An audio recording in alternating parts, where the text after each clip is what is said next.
Hi, hello, welcome, and good morning. My name is Destiny Latori. This is my first YouTube video. Welcome. If you're new here, if you're new to myself, drop a hello in the comments. I love to see where you're tuning in from, what's your name. And before we dive into the real reason you're here, to learn more about how stress is impacting and frankly sabotaging your health, I want to just give a really quick introduction again to who I am. Again, my name is Destiny Latori. I am a women's health and fitness coach. I never thought that this is what I'd be doing, but I am absolutely so lit up about this because for years, I struggled myself on this journey to find the solution to my own health. I was dealing with outward issues like cystic acne and uncomfortable daily bloat, and I was really struggling with body image. At the time, I didn't really realize how much I was struggling with it, but I was jumping from diet to diet looking for this solution to fit this thin ideal. And over the years, I found myself learning through life, this journey of life. And what I have learned and what I love to do is condense that time that it took for me to actually go and find the solution and what the real solution is for other women. I went to college, I received my degree in neuroscience, and I intended on working as a behavioral analyst, and I did that for a short amount of time, and I thought that I would end up maybe in a hospital setting. And you know, it's funny how your journey can lead you down so many different paths and you might end up where you never thought, which is the case for me. But I have applied my degree in so many ways with my students, and it's allowed me to create amazing transformations, and I work with them inside my program, the Fit Fitty Method. So today, what I really want to talk about is something I see showing up a lot with my students at the beginning of their journey, as well as in my community of women that I speak with. I did a poll recently on what they wanted to hear more about, and hopefully this is, if you're here, something you want to learn more about as well, and that's stress. It's how it is actually really impacting your health as a woman, and what, more importantly, you can do about it to reverse and shift. So let's first talk about stress and really define what it is, because not all stress is bad. It's actually very necessary, and it's your body's natural response. Because if you have something, like for example, if you have something right in front of you that needs your direct attention, there's like a bad guy that you need to, punch off or something, this is where stress is amazing. It kicks you into gear. It's your fight or flight system. And we have amazing hormones like adrenaline and cortisol that turn in and give that response. But what I want to talk about today is where it can be negative and chronic, and it's something that your body is constantly dealing with. And those hormones, again, cortisol and adrenaline, are just turned up all the time. And unfortunately, this is the case for so many women, because every single day we have constant stressors, from the lights that are in most workplaces to what we're consuming, the foods we eat, the water we drink, the products that we're using inside the bathroom, on our body and our face.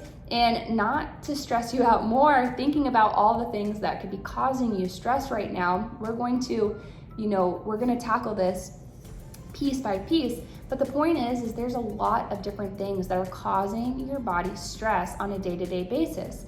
And we have to be super proactive about how we're living in order to combat this stress that just comes with living in the time that we're in. So for women, this is going to be a very specific video for women, because I want to get into talking about hormones. Because first of all, when you're talking about stress, it's kind of like, the best way to picture it is, picture you're in a car and having your foot on the gas and the brake at the same time. It wouldn't be good for your car, and it's not good for you either. Yet again, so many of us live our lives this way, and it is absolutely causing the body dysfunction or strain. Stress is any type of change that causes physical, emotional, or psychological strain. And stress is, again, your body's response to anything that requires attention or action. But it's important to note that this can be real or perceived. And listen, it's an exhaustive list. As mentioned, so many things cause stress, right? But instead of naming each that can cause this physical, mental, or emotional strain, let's dive into the most common response to stress, which is worry, and why this can keep you stuck in a downward spiral. And we're also going to dive into the ways to avoid this downward spiral. And ladies, where are my ladies at? Listen, I work specifically with women and I see this with my clients. And when you actually take a look at the research looking at stress specific to gender, it really has some interesting insights. Women show levels of stress almost 50% higher than men, ranging each category between work, finances, health, family, and relationships, but significantly higher in each regardless. So if you resonate with this at home, maybe with your partner, you are not alone. And this is why I'm absolutely passionate about working with women specifically, because when we have this chronic stress showing up, letting it really rule our life, it can show up impacting our health in so many different ways, from our hormones to our routines, our behaviors. And some of the most common symptoms are going to range, and this can affect women's health specifically with feeling bad about ourselves, avoiding others, irritability, having difficulty relaxing, headaches, low energy, upset stomach, chest pain, frequent colds and infections, cold hands and feet, inability to focus, changes in appetite, depression and anxiety, cardiovascular diseases, obesity, menstrual problems, sexual dysfunction, acne, psoriasis, eczema, as well as gastrointestinal problems such as GERD, IBD, and gastritis. So stress has a way of manifesting itself in a range of ways. So the symptoms can include things that affect our mental stability as well as physical. So sometimes we have, again, outward symptoms like acne and psoriasis, and we can have these long-term effects that affect our heart and affect our hormones, our thyroid. So stress can affect all aspects of your life, including your emotions, behaviors, thinking ability, and physical health. No part of the body is immune. It can feel like a constant cycle. In these seasons that are highly stressful, it can feel like, one thing shows up and then another, creating this downward spiral effect when stress arises, right? Sometimes, if we're being honest here, it even feels like your brain doesn't want you to be happy, triggering a response to that stress as guilt or shame. I know, at least firsthand, especially when I became a mom, that before I learned how to manage my stress and use these tools that we're going to talk about here today, I would feel like I had zero control, and it was one thing after another. Like, this was just the natural response to the stress showing up, and I felt guilt. And this is the case for so many other women. This is our response to stress. And why is this? Well, believe it or not, guilt and shame activate the brain's reward system. And I'm going to nerd out on you a little bit here, but stay with me, because despite their differences, pride, shame, and guilt all activate similar neural circuits, including the dorsomedial prefrontal cortex, the amygdala, the insula, and the nucleus accumbens, which is a lot of words. But what I want you to take away from this is that this explains why it can be so appealing unconsciously to heap guilt and shame on ourselves. And it's because this is activating the brain's reward system. And when you stress, you worry a lot too, right? Why? In short, the act or response of worrying actually makes your brain feel a little better, because at least you're doing something about your problems. In fact, worrying can help calm the limbic system by increasing activity in the medial prefrontal cortex and decreasing activity in the amygdala.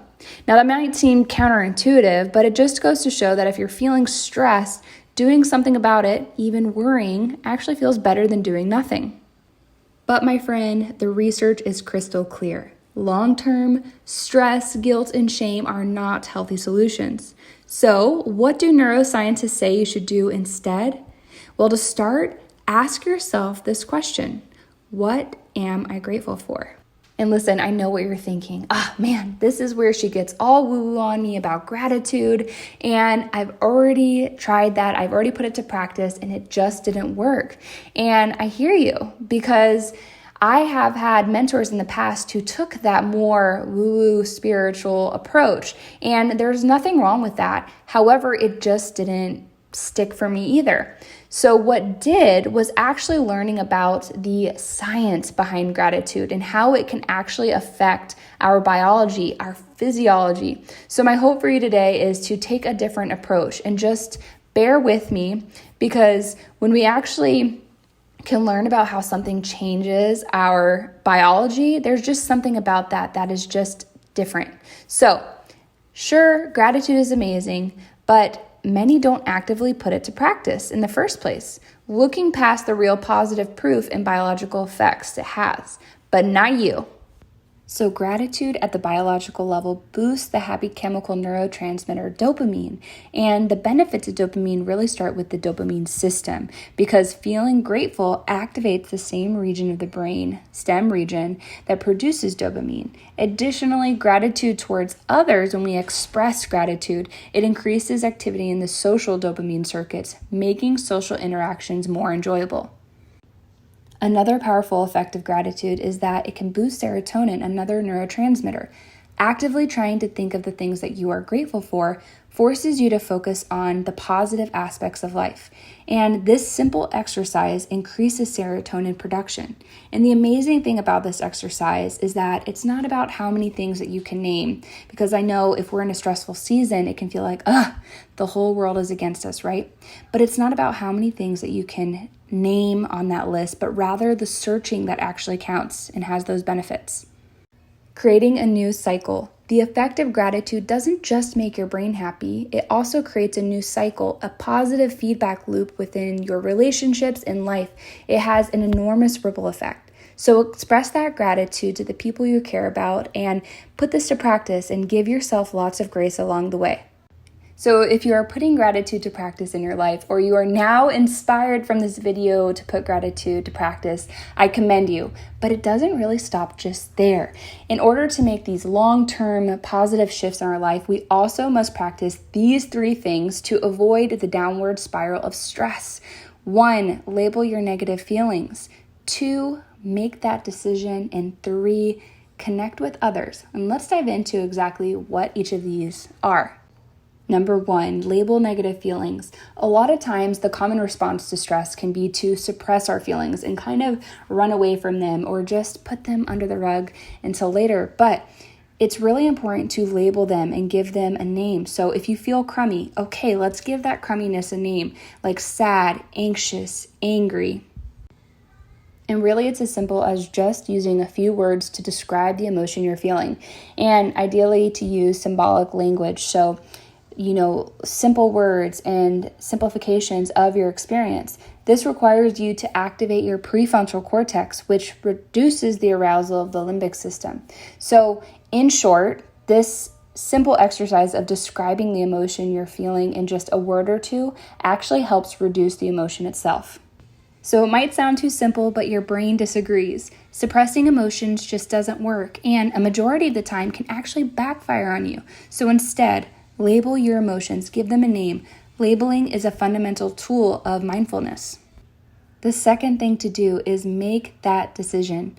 Ever make a decision and feel instant relief? It's like your brain instantly feels relaxed. That's no random occurrence. Your brain is a determined problem solver. Neuroscience shows that making decisions reduces worry and anxiety and helps you find the very solutions you're looking for. Making decisions includes creating intentions and setting goals. All 3 are part of the same neurocircuitry and engage the prefrontal cortex in a positive way. Making decisions also helps overcome striatum activity, which is usually there to pull you toward those negative impulses or routines. Finally, making a decision changes your perception of the world around you. Finding these solutions to your problems calms the limbic system. P.S. To all my perfectionists out there, making decisions can be hard. So what kind of decisions should you make? Neuroscience research has an answer: a good enough decision. Trying to make the 100% perfect decision is stressful, and the brain studies back this up. This trying to be perfect overwhelms your brain with emotions and makes you feel less in control. So this is your permission slip to decide and go for good enough. Deciding itself boosts pleasure, and getting it done reduces stress, making your brain and yourself feel more in control. And the third thing to put into practice is connection with others. Relationships are very important to your brain's feeling of happiness. We as human beings have a natural biological need to feel seen, heard, and understood. When we don't, it's literally painful.